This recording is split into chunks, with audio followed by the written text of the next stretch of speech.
कि जो department production department है और जो सर्विस डिपार्टमेंट है, तो सर्विस डिपार्टमेंट के खर्चों को कैसे प्रोडक्शन डिपार्टमेंट में एब्जॉर्ब कराया जाता है ये सिखाया। उसमें कई मेथड था, एक परसेंटेज मेथड था, एक रेशियो मेथड था और एक रिपीटेड मेथड था और एक बेसिस मेथड था। कि आपको परसेंटेज दिखाया था कि दो मान लीजिए कि पहले से दिया हुआ है न्यूमेरिकल में इस तरीके से कि जो डिपार्टमेंट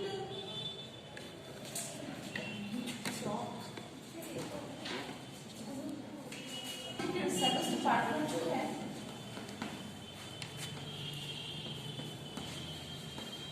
सर्विस डिपार्टमेंट का एक्सपेंडिचर मान लीजिए कि 5,000 रुपये है, ठीक है। एक तो ये कि सर्विस डिपार्टमेंट का एक्सपेंडिचर 5,000 आया और प्रोडक्शन डिपार्टमेंट जो है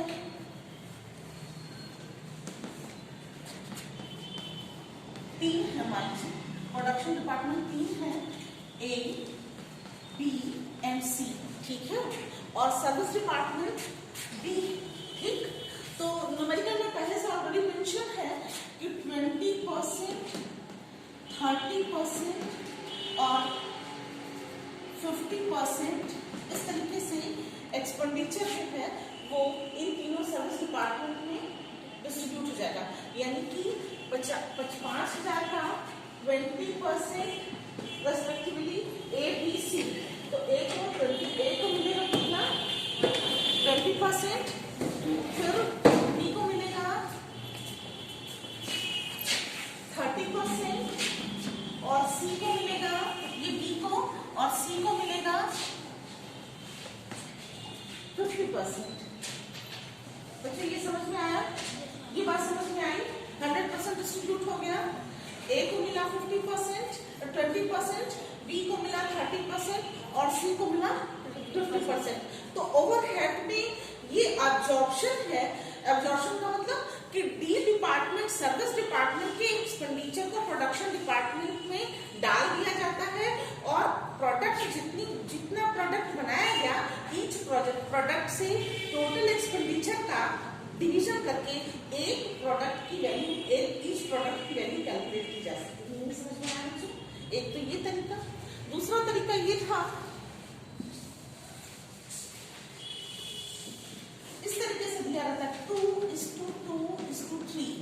ये भी समझ में आया होगा, ये भी बताया था आपको कि आप क्या कीजिएगा कि सर्विस डिपार्टमेंट का एक्सपेंडिचर अगर 5,000 रुपए आ रहा है तो आप 2 क्या कर लेंगे 7 हो जाएगा, ठीक है। या कुछ भी कोई भी रेशियो दिया रह सकता है। एक तो ये तरीका 5,000 गुणे 2/7 और ये A का हुआ, ये B का हुआ और C का फिर इसी तरीके से 5,000 गुणे 3/7। समझ में आया? एक्सपेंडिचर एलोकेट हो गया, जितना था पूरा का पूरा चला गया, ठीक। हो सकता है बच्चों कि सर्विस डिपार्टमेंट 2 या 3 हो, जैसे D है, हो सकता है कि E, F, G कई सर्विस डिपार्टमेंट हो। तो सारे एक्सपेंडिचर्स जो है जितने टोटल आ रहे हैं, जितने भी डिपार्टमेंट है, सबका इसी तरीके से एब्जॉर्प्शन होगा प्रोडक्शन डिपार्टमेंट में।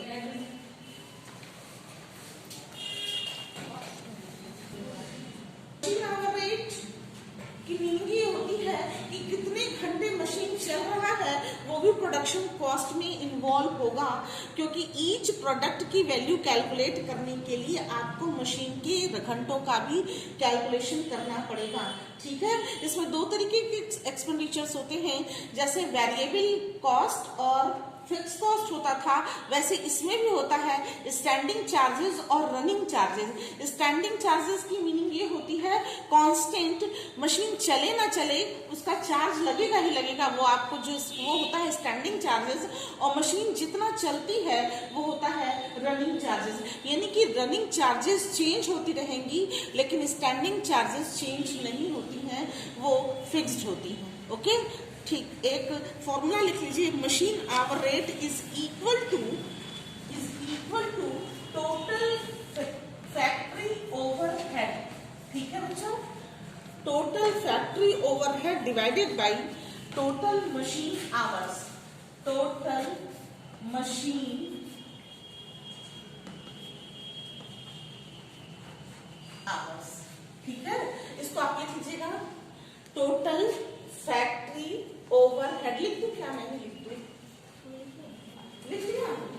ये एक फॉर्मूला है आपका, ठीक है।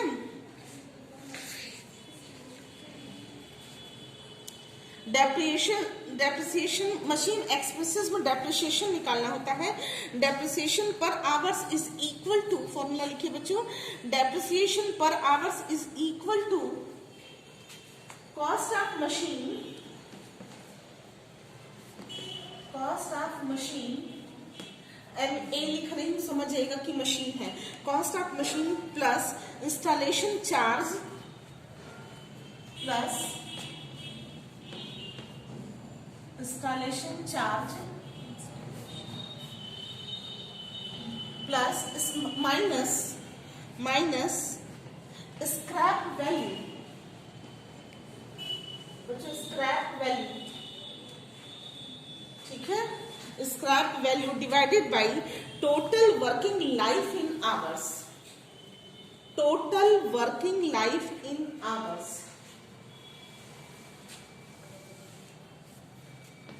Total working life of hours. ठीक है, स्टैंडिंग चार्जेस में क्या क्या चीजें आती हैं बच्चों, आप लिख लीजिए। तो standing charges, rent of factory building, rate of taxes and insurance of factory. पहला रेंट लिख लिया, रेंट। दूसरा रेट्स एंड टैक्सेस और insurance,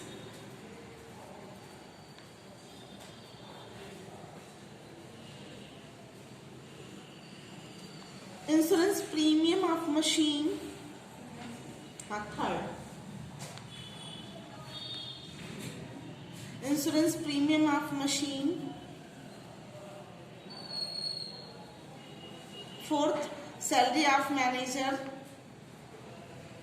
supervisor, foreman and watchman. मतलब समझ में आया बच्चों आपको? जिनको जिनको रखा गया है उसको मशीन चले ना चले इनको वेतन तो देना ही होगा। कौन कौन? Manager, supervisor, foreman and watchman.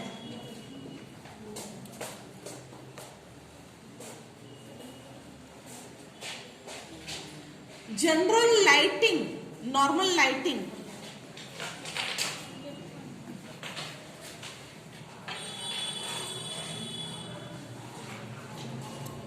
Cotton wastage, cloth wastage and lubrication oil. मतलब मीनिंग समझ में आया बच्चों? लुब्रिकेशन ऑयल, कॉटन, झाड़न पोछन जो होता है वो तो हर हाल में लगेगा ही लगेगा मशीन का। Cotton wastage, cloth wastage, lubricating oil.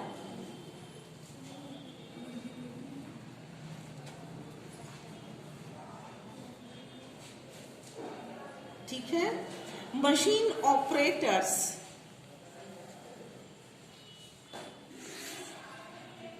Machine rates and insurance.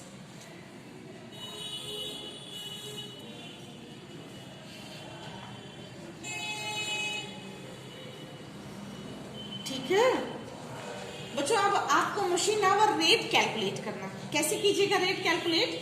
Standing, जो स्टैंडिंग खर्चे हैं वो और जो रनिंग चार्जेस हैं वो दोनों को निकाल लीजिएगा, दोनों को जोड़ लीजिएगा। फिर उसके बाद स्टैंडिंग चार्जेस और मशीन वेरिएबल चार्जेस दोनों को जोड़ करके और दोनों का डेप्रिसिएशन निकाल लीजिएगा। इस वाले फॉर्मूला, ये जानते हैं किसका फॉर्मूला है? डेप्रिसिएशन का। ठीक है, हमको C Verma. Compute of machine hour rate,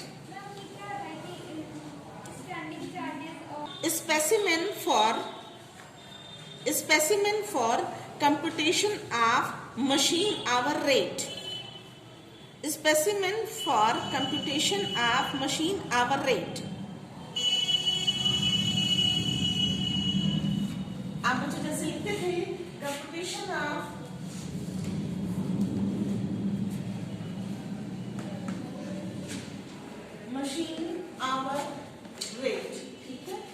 compute कीजिए मशीन आवर रेट।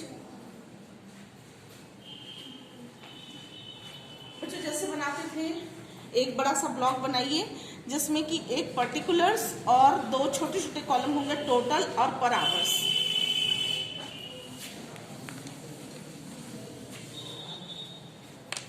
अच्छा COM होगा, हमने इनको लिख दिया, इसको O कर दीजिएगा बच्चों।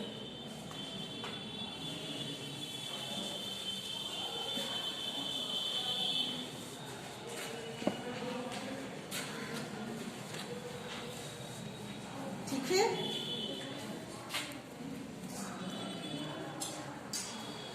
बेसिस पीरियड यहाँ पे ऐसे एक लाइन खींचिए बच्चों, ऐसे ऐसे लाइन खींचिए।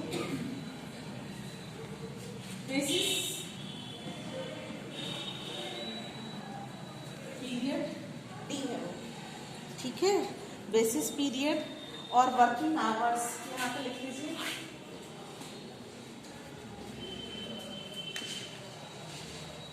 ठीक है, वर्किंग आवर्स, पर्टिकुलर्स, ये होगा पर्टिकुलर्स, और यहाँ पे है ये टोटल और पर आवर, टोटल, और ये है, ठीक है, पर आवर्स। पर आवर्स नहीं होगा, पर आवर होगा, ऐसे नहीं होगा, ठीक। Next, standing charges.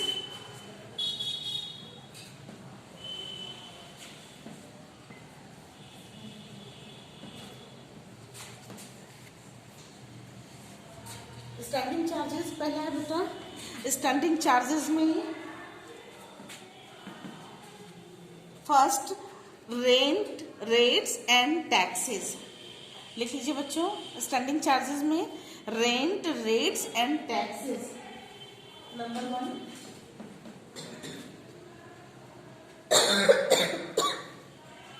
Rent, rates and taxes. दूसरा है लाइटिंग एंड हीटिंग,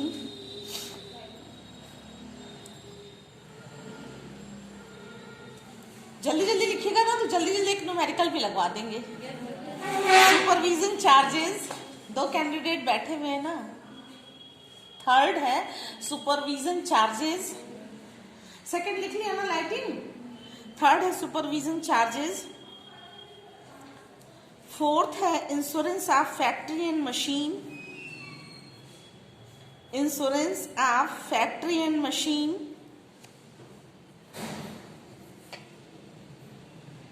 फिफ्थ है cotton, waste,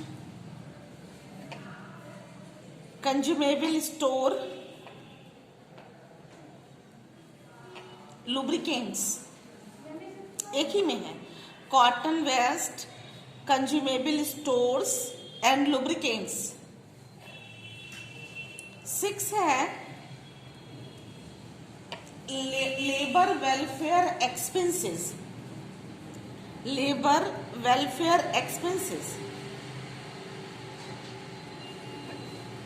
labour welfare expenses, ठीक है। सेवेंथ है other fixed charges, other fixed charges, जोड़ दीजिएगा तो जो आएगा वो आएगा टोटल स्टैंडिंग चार्जेस। बच्चों पूरा लिखने के बाद ऐसे लिखिएगा, टोटल पूरा लिख, जो बोली हूँ पूरा लिख लीजिएगा, लिखने के बाद जोड़िएगा तो आएगा टोटल स्टैंडिंग चार्जेस, ठीक है। यहाँ पे आपने जोड़ दिया टोटल स्टैंडिंग चार्जेस। फॉर्मूला आपको लिखा है स्टैंडिंग चार्जेस पर आवर्स, इसी में लिखिएगा।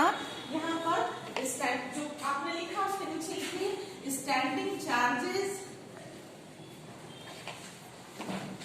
Standing charges per hours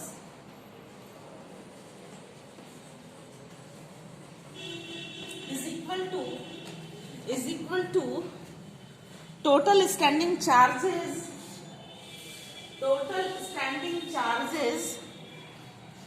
divided by working hours. सबसे पहले यही लिखा है, यही फॉर्मूला लिखा है। Total standing charges, total standing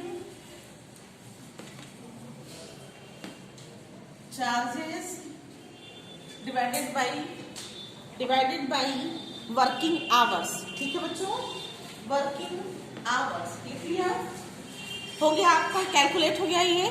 इसके बाद नेक्स्ट बी लिखिए, machine running charges are variable charges. ये ए लिखा है आपको स्टैंडिंग, इसी तरीके से बी लिखिए, machine running charges are variable charges.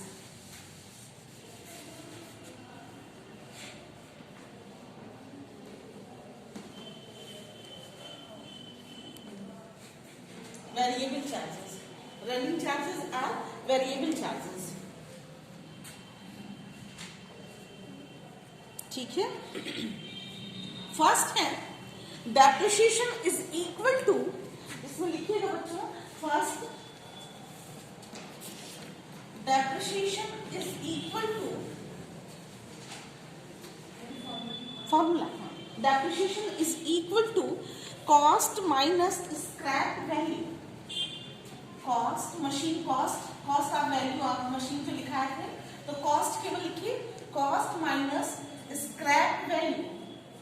बच्चों एक चीज आप जान लीजिए, आपको जिस समय पढ़ा रहे थे मटेरियल, उस समय हमने आपको पढ़ाया था कि किसको स्क्रैप कहते हैं, किसको डैमेज कहते हैं, किसको ऑब्सोलेंस कहते हैं, किसको डिफेक्टिव कहते हैं, किसको वेस्टेज कहते हैं, क्या नॉर्मल वेस्टेज होता है, क्या एबनॉर्मल वेस्टेज, तो ये हमने आपको बताया था। स्क्रैप वैल्यू जो होती है, वो स्क्रैप मशीन जब जो खराब हो जाती है, वो कितना घिसा मशीन, वो होता है स्क्रैप वैल्यू। ठीक है, तो total cost minus scrap value divided by working hours of life. यहां पर लिखिएगा वर्किंग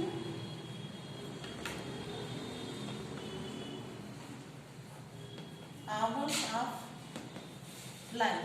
ठीक है, सेकेंड है repair and maintenance, repair, second है रिपेयर्स एंड मेंटेनेंस। थर्ड है रिपेयर्स एंड मेंटेनेंस, हो गया। थर्ड है power is equal to, third power is equal to unit per hour, units per our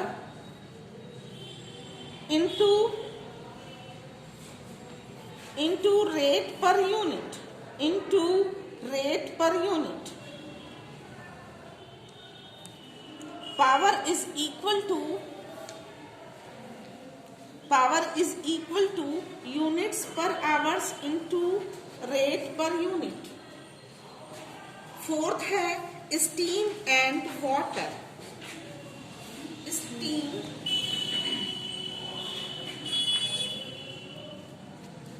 steam and water.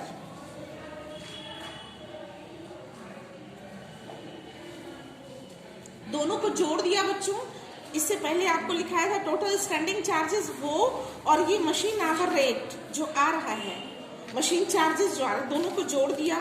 इसको जो अभी machine variable charges हैं वो और रनिंग चार्जेस आपने दोनों को जोड़ दिया, तो आपका आएगा मशीन आवर रेट। अब एक न्यूमेरिकल हो जाए, ठीक है, एक numerical computation of machine hour rate, heading बना हुआ है computation of machine hour rate. एक numerical working hours for a month, working hours for a month. बच्चों न्यूमेरिकल नोट कीजिए,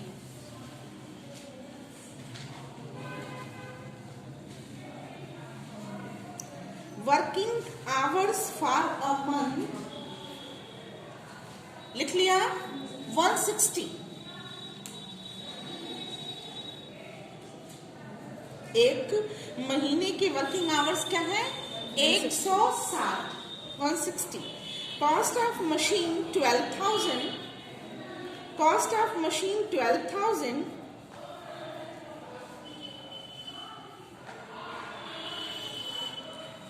Cost of machine working hours हो गया बच्चों. Cost of machine cost of machine लिखा है ना आपको 12,000. Yes ma'am. फिर है estimated scrap value. Estimated scrap value 3,000. 3,000.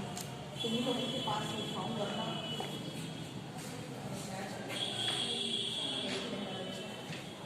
फिर नेक्स्ट है एस्टिमेटेड स्क्रैप वैल्यू 3,000 हो गया. फिर है estimated working life of the machine. Estimated working life of the machine 10,000 hours.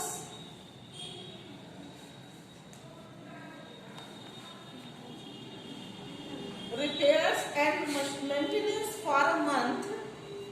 Repairs and maintenance for a month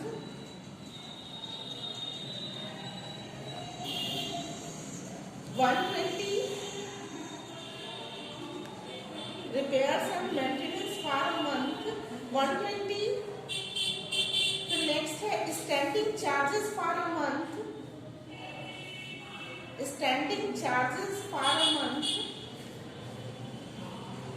₹40.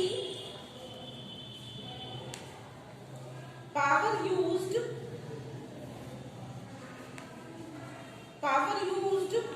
5 units per hour.